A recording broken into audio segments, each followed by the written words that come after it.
had the pleasure of going to opening night at Porgy and Bess, now playing in San Francisco at the Golden Gate Theater. When Porgy and Bess first debuted in 1932, it was the first African-American musical on Broadway. Yes. How exciting. Yes. So we're back now. Porgy's back in San Francisco, the first rollout of this market.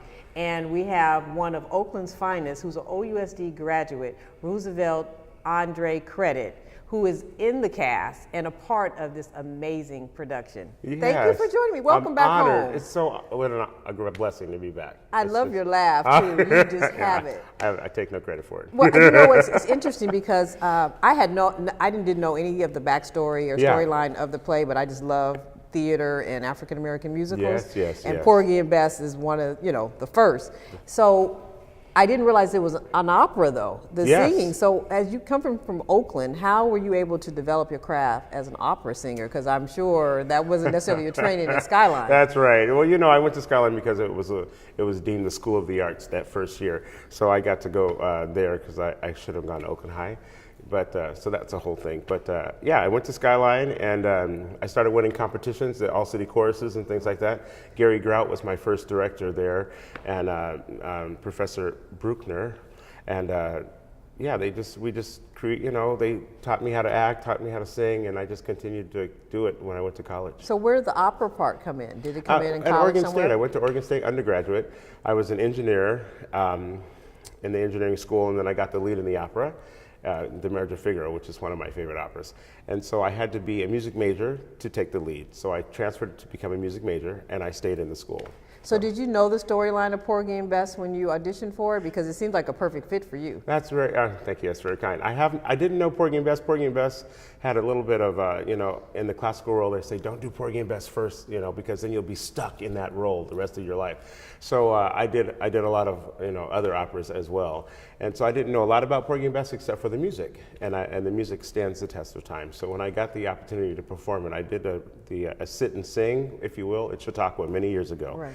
And then I got to do this. So this is my first production of Porgy and Bess. Interesting enough, I have a friend, I was telling him I saw Porgy and Bess, and I didn't realize that he's actually from South Carolina. Oh, yeah. He said the story is about the city where he grew up. That's Savannah, right. That whole area. Yes. Amazing. Yes. And Gershwin was a genius in capturing a specific time period as well as the whole aura of the African experience. Well, they said he actually went to churches to get did. the scenes. Like there's scenes where you all dancing. Yes. You're getting the spirit, and it's all in the play, and it's all in your movement. I just love that scene. Fantastic. Ron K. Brown is our choreographer, and he's a specialist in many different dances, but a specialist in African dance. So he went to Gullah. He's been all over the world studying the music. So the ring shout that's in it's in the funeral scene is actually what we would do at a funeral back in the day. So it brings back such memories. It connects all of us to our ancestors, as well as lets the world into a world they wouldn't normally see. So just give us real quick what you would tell the OUSD students now that are interested in theater. Don't give up. I mean, people are going to tell you no, and as an artist and as someone that auditions a lot, you get told no a lot. Mm-hmm. So don't take no as an answer, but you should also understand where the no's come from, and so you can continue to improve your craft. Absolutely, because you want to be the best that you can be at everything you do, no matter what it is. And I think education is very important. I think they can walk hand in hand along with the business. You can be in the business and be educated. I think it's a great combination. And learn how to count, because you need to learn how to do your checks and your money and make sure your finances are in line. That's a good point. Right. Best of luck to you. Thank you. Honored. And the play runs actually through December the 8th. Yes, ma'am. And we'll be excited to keep seeing the full house. Come on. It was a standing ovation. Come see us. Come stop. Say hello. We love being in this area, San Francisco. We love you. The Bay Area. I love you. We all love you. And just come see. It's a great piece of history. I think you'll enjoy the that experience. Is true. And the villains played their part. The antagonists played their part so well. The people didn't know if they should clap or boo.